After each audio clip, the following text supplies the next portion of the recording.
Olá, Deus abençoe você. Hoje é o 6º dia da nossa Bíblia em um ano, nosso projeto. Em 365 dias vamos entender toda a Sagrada Escritura, sabe? Vamos mergulhar em toda a narrativa das 12 principais histórias, os 12 principais eixos que compõem a história da salvação. Gente, ontem nós concluímos a criação e hoje nós vamos entrar na história dos patriarcas. Estamos ainda no livro de Gênesis, capítulo 12 e 13. Quero já convidar você a se inscrever no canal, caso você não seja inscrito. E também você pode deixar aqui seus pedidos de oração, nós vamos rezar por essas intenções. Vamos lá. Principais eventos e figuras desse tempo. O período dos patriarcas, a gente começa com Abrão, né? Que depois vai se chamar Abraão, depois da aliança com Deus, e sua esposa Sarai, que depois vai se chamar Sara. O Senhor chama Abraão para confiar nele, né? Saindo, mudando ali para a terra onde jorraria leite e mel no futuro, né? A terra prometida, a terra de Israel. Ele estava em Ur, na Caldeia, e move-se ali para Israel, para o norte de Israel, na terra de Canaã. Deus prometeu a Abraão 3 coisas: a terra, uma dinastia real, né? Dele viria o rei, depois o salvador do mundo, e prometeu a ele também uma bênção que multiplicaria os seus descendentes por todo o mundo, né? Na fundação dessas 3 promessas, Deus fez uma aliança com Abraão, né? Nós vamos perceber que Deus trabalha muito com alianças, gente. Ele faz uma aliança e ele honra essa aliança, né?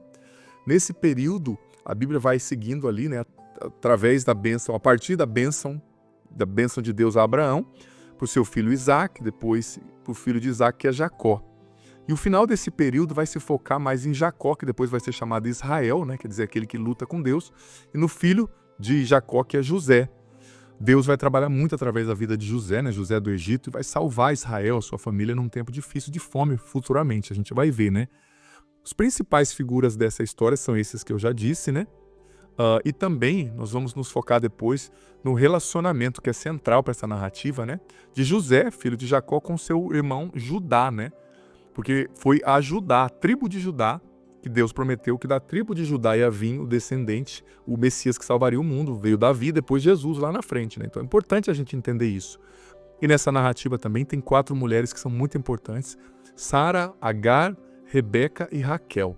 Então é isso, tendo feito essa introdução, vamos ler os livros bíblicos agora. Gente, mais uma vez eu quero incentivar muito você a ter um grupo de estudo bíblico. Por quê? Porque são 365 dias. É muito comum a gente desanimar no caminho. Tem um parceiro de estudo bíblico, um grupo. Pode ser um parceiro, um amigo, um irmão. Toda tarde vocês mandam um áudio um para o outro. Quem lê primeiro manda, né? Quem ouvir primeiro manda: olha, eu entendi isso, Deus falou comigo nisso. Você já leu? Talvez o outro não leu, ele vai se sentir motivado e vai ler também para te mandar o áudio. Ou um grupo de 10 pessoas, de 7 pessoas, de famílias. Vocês têm um grupo de WhatsApp, cada um partilha lá o que entendeu, e pelo menos 1, 2 vezes na semana, cada um dia oferece um jantar, um chá, e se reúne lá para partilhar. Cada um partilha sobre um dia. Isso é muito importante, a gente cresce junto, né, como família, no conhecimento bíblico. E a proposta também para hoje, se não for ficar muito grande, é também trazer depois a narrativa do livro de Jó 1 e 2. Vou tentar fazer tudo isso, que eu estou seguindo um método que pede para que se intercale, né, agora o relato de Gênesis, dos patriarcas, do início dos patriarcas, com Jó. E você vai ver que na thumb, a thumb é o card que anuncia, né, cada período e cada dia, cada episódio. Você vai ver que agora vai mudar a cor. Cada período tem uma cor, né? A criação tinha uma cor específica, agora os patriarcas vão ter outra cor. Gênesis capítulo 12. O Senhor disse a Abrão: sai da tua terra, da tua parentela e da casa do teu pai, para a terra que eu te mostrarei. Farei de ti, Abrão, uma grande nação, e te abençoarei, engrandecerei o teu nome, e tu serás uma bênção. Abençoarei os que te abençoarem, e amaldiçoarei os que te amaldiçoarem. Por ti se abençoarão todas as tribos da terra. E Abraão saiu, como o Senhor lhe havia dito, e Ló foi com ele. Abraão tinha 75 anos quando saiu de Harã. Ele levou consigo Sarai, sua mulher, Ló, filho do seu irmão, tudo quanto haviam adquirido, e os escravos comprados em Harã, e partiram rumo à terra de Canaã. Assim chegaram à terra de Canaã. Abrão atravessou a terra até a localidade de Siquém, até o carvalho de Moré. Nessa terra viviam os cananeus. O Senhor apareceu a Abrão e lhe disse: darei esta terra à tua descendência. Abrão edificou aí um altar ao Senhor, que lhe tinha aparecido. E depois deslocou-se em direção ao monte que fica a leste de Betel. Aí armou sua tenda com Betel a oeste e Ai a leste. Edificou aí também um altar ao Senhor, invocou o nome do Senhor. Depois Abrão deslocou-se e foi por etapas até o Negueb. Houve uma fome nesta terra, e Abraão desceu ao Egito para ali viver como migrante, pois a fome assolava a terra. A ponto de entrar no Egito, ele disse a Sarai, sua mulher: sei que és uma mulher linda de se ver. Quando te virem os egípcios, dirão: é a mulher dele, e hão de matar-me, deixando-te com vida. Dize, por favor, que és minha irmã, para que me tratem bem por tua causa, e minha vida seja preservada em consideração a ti. Quando Abrão entrou no Egito, os egípcios viram que sua mulher era extremamente linda. Ao vê-la, os oficiais do faraó a elogiaram diante dele, e a mulher foi levada à casa do faraó.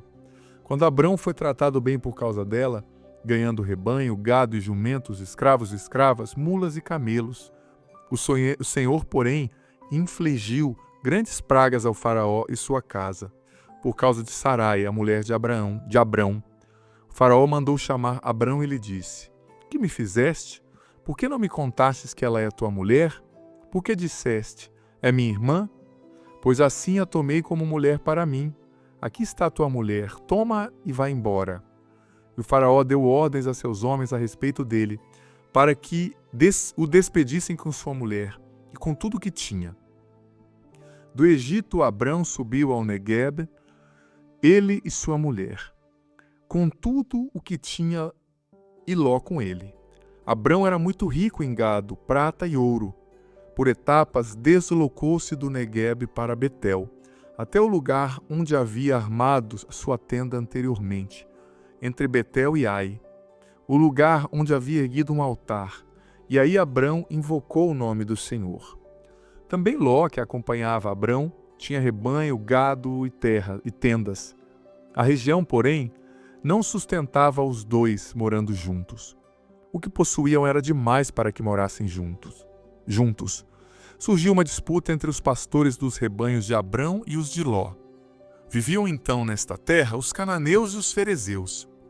Abrão disse a Ló: não haja contenda entre mim e ti, entre os meus parentes e os teus, pois somos irmãos. Não está toda a terra diante de ti? Peço-te, separa-te de mim. Se fores à esquerda, eu irei à direita.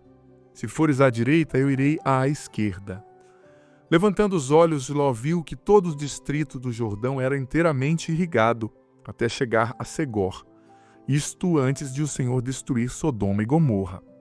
Era como um jardim do Senhor, como a terra do Egito.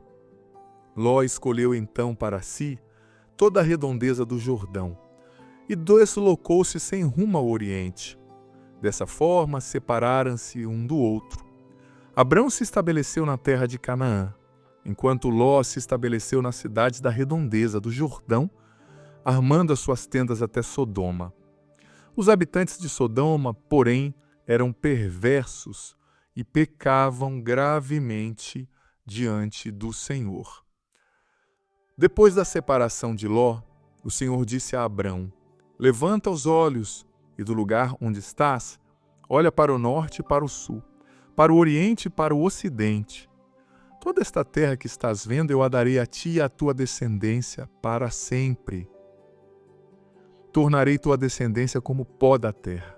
Se for possível contar o pó da terra, será possível contar a tua descendência. Levanta-te e percorre essa terra, no comprimento e na largura, pois a ti eu a darei. Abrão deslocou suas tendas e estabeleceu-se junto aos carvalhos de Mambré, perto de Hebrom, e ali edificou um altar ao Senhor. Nós vemos aqui a trajetória do nosso pai comum na fé, que é Abraão, né? Dele nasceu o judaísmo, depois o cristianismo e também, né, o islamismo, né, as religiões abrâmicas.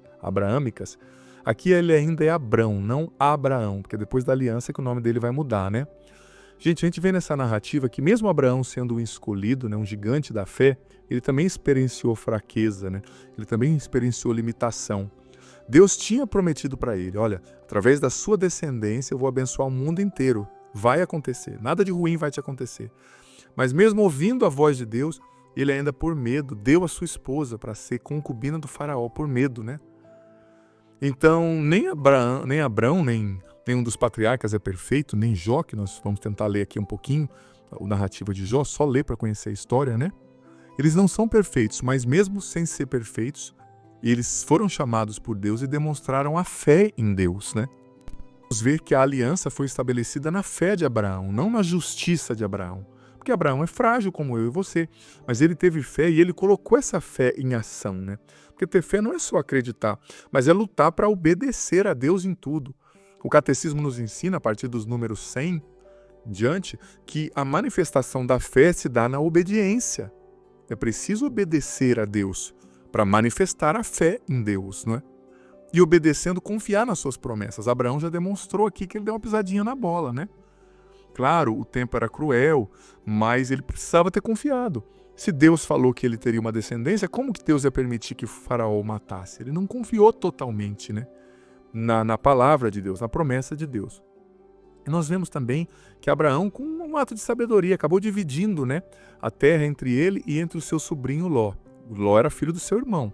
Você vai ver aqui que ele disse para Ló, né, melhor a gente separar porque a gente é irmão, né? Mas não é que a gente é irmão, eles eram parentes. É que naquela época, no hebraico, era uma língua pobre de substantivos, né? Existia só uma palavra para parentela. Irmão, primo, era tudo irmão. Por isso que a Bíblia diz que Jesus tinha irmãos. Mas não é que Jesus tinha irmãos, estava falando da parentela de Jesus, porque Maria teve só um filho, né? A Virgem Maria teve só Jesus. As pessoas leem sem nenhum conhecimento de hebraico, sem nenhum conhecimento bíblico, e vão falando, tá vendo? Nossa Senhora tinha filho. O cara não sabe nem o que está falando, né? Tem nada a ver. Aqui esse versículo é uma prova. Mas enfim, Abraão, para não ter briga, gente, ele pediu que o sobrinho se separasse, e o sobrinho foi para uma terra muito melhor que a dele, né? Ali nas margens do Rio Jordão não era seca, tinha água. No Oriente Médio, água é tudo, é o mais importante, né? Isso mostra pra gente também que, claro, a gente tem que lutar para conviver bem, mas existem momentos que, para preservar a harmonia da família, a gente tem que se afastar um pouco, sabe? Claro, amar, sobretudo um pai e uma mãe, você não descarta um pai e uma mãe, você não descarta um irmão. Eles são sua família para sempre, você deve amor, você deve respeito, você deve honra e cuidado para com eles para sempre. Mas existem alguns momentos que tá tão delicado, tá tão tenso, que às vezes se afastar um pouquinho faz bem, sabe? Abraão, ele teve essa percepção. Os pastores, né, os empregados de Abraão e de Jó já estavam brigando, de Abrão e de Ló estavam brigando, né? Então vamos nos afastar um pouquinho, vamos dividir a terra, né? Cada um vai para o seu lado para a gente não ter briga, não ter confusão, né? É uma coisa que a gente precisa aprender também, né? Tem aqui também as andanças de Abraão. Ele estava no norte, na terra de Canaã. Aí ele saiu, foi para o Negev, que é um deserto ali, chegando no Egito, né, já na divisa do Egito. Depois desceu para o Egito, por causa da fome que estava tendo ali na terra de Canaã. O Egito era uma potência, né, na época. E voltou depois pelo Negev, o deserto ali no sul de Israel, né, divisa com o Egito. E voltou depois para a terra de Canaã. E Deus lhe fez todas essas promessas. Agora nós vamos ler, então, e como eu disse, o método que eu estou usando, ele intercala alguns livros suplementares. Quando ficar muito comprido, eu não leio esses livros suplementares, mas quando não ficar, eu leio, né, para você ter também uma noção da narrativa toda. Vamos ler Jó, capítulo 1 e 2, o livro de Jó na Bíblia. E é bom que você leia sempre com a sua Bíblia na mão, tá bom? Eu não vou comentar tanto sobre Jó, que eu estou comentando mais os patriarcas, mas é importante nós conhecermos Jó 1 e 2. Jó, capítulo 1. Havia na terra de Uz um homem chamado Jó. Era íntegro e reto, temia Deus e mantinha-se afastado do mal. Tinha 7 filhos e 3 filhas.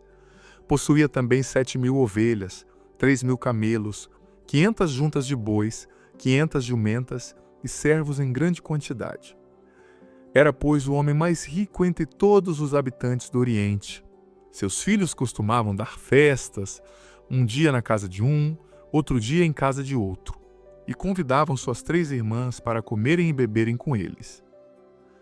Terminados os dias de festa, Jó mandava chamá-los para orar por eles. De manhã cedo ele oferecia um holocausto na intenção de cada um, pois dizia: talvez meus filhos tenham cometido pecado, amaldiçoado a Deus em seu coração. Assim costumava Jó fazer todos os dias. Certo dia os filhos de Jó foram apresentar-se ao Senhor. Entre eles também Satanás. O Senhor disse então a este: de onde vens? Acabo de dar umas voltas pela terra, respondeu Satanás. O Senhor lhe disse: reparaste no meu servo Jó? Na terra não há outro igual. É um homem íntegro e reto, teme a Deus e mantém-se afastado do mal. Satanás respondeu ao Senhor: é sem motivo que Jó teme a Deus? Não levantaste um muro de proteção ao redor dele, de sua casa e de todos os seus bens? Abençoaste as obras de suas mãos, e seus bens cresceram na terra. Estende, pois, um pouco a tua mão e toca em qualquer de seus bens, para ver se não te amaldiçoará frontalmente. Então o Senhor disse a Satanás: pois bem, tudo que ele possui está a seu dispor. Contra ele mesmo, porém, não estendas a mão. E Satanás saiu, porém, da presença do Senhor. Ora, num dia em que seus filhos e filhas comiam e bebiam na casa do irmão mais velho, um mensageiro veio dizer a Jó: os bois estavam lavrando, as mulas pastando perto deles, quando de repente apareceram os sabeus e roubaram tudo, passando os criados ao fio da espada. Só eu escapei para trazer-te a notícia. Estava este ainda a falar, quando chegou o outro e disse: Caiu do céu o fogo de Deus e matou ovelhas e pastores, reduzindo-os a cinza. Só eu consegui escapar para trazer-te a notícia. Este ainda falava, quando chegou o outro e disse: os caldeus, divididos em 3 bandos, lançaram-se por sobre os camelos e os levaram consigo, depois de passarem os criados ao fio da espada. Só eu escapei para trazer-te a notícia. Este ainda falava, quando chegou outro e disse: teus filhos e tuas filhas estavam comendo e bebendo na casa do irmão mais velho, quando um furacão se levantou da região do deserto e sacudiu os 4 cantos da casa, e ela desabou sobre os jovens e os matou. Só eu escapei para trazer-te a notícia. Então Jó levantou-se, rasgou as vestes, raspou a cabeça, caiu por terra e, prostrado em adoração, falou: nu saí do ventre da minha mãe, e nu voltarei para lá. O Senhor deu, o Senhor tirou. Como foi do agrado do Senhor, assim aconteceu. Bendito seja o nome do Senhor. Apesar de tudo, Jó não pecou com seus lábios, nem nada disse de insensato contra Deus. Capítulo 2. Em outro dia em que os filhos de Deus vieram apresentar-se ao Senhor, entre eles também veio Satanás. O Senhor perguntou a Satanás: de onde vens? Ele respondeu: acabo de dar umas voltas pela terra. O Senhor disse a Satanás: reparaste no meu servo Jó? Na terra não há outro igual, é um homem íntegro e reto, que teme a Deus e se mantém afastado do mal. Ele persevera em sua integridade. Tu, porém, me atiçaste contra ele para eu o afligir sem motivo. Satanás respondeu ao Senhor: pele por pele, para salvar a vida, o homem dá tudo o que tem. Mas estende a tua mão e fere-o na carne e nos ossos. Então verás se ele não te amaldiçoará frontalmente. Disse o Senhor a Satanás: ele está em tuas mãos, somente poupa-lhe a vida. Satanás saiu da presença do Senhor e feriu Jó com chagas malignas, desde a planta dos pés até o alto da cabeça. Então Jó, sentado no meio do lixo, raspava o pulso com um caco de telha. Foi quando sua mulher lhe disse: ainda continuas na tua integridade? Amaldiçoa a Deus e morre. Ele respondeu: falas como qualquer insensata. Se recebemos de Deus os bens, não deveríamos receber também os males? E com tudo isso, Jó não pecou com seus lábios. Ora, os 3 amigos de Jó ficaram sabendo de todas as desgraças que o tinham afligido, e vieram, cada um do seu lugar. Eram eles, Elifaz de Temã, Baldade e Suás e Sofar de Naamat, os quais combinaram vir juntos para visitá-lo e trazer-lhe consolo. Quando levantaram os olhos a certa distância, custaram a reconhecê-lo.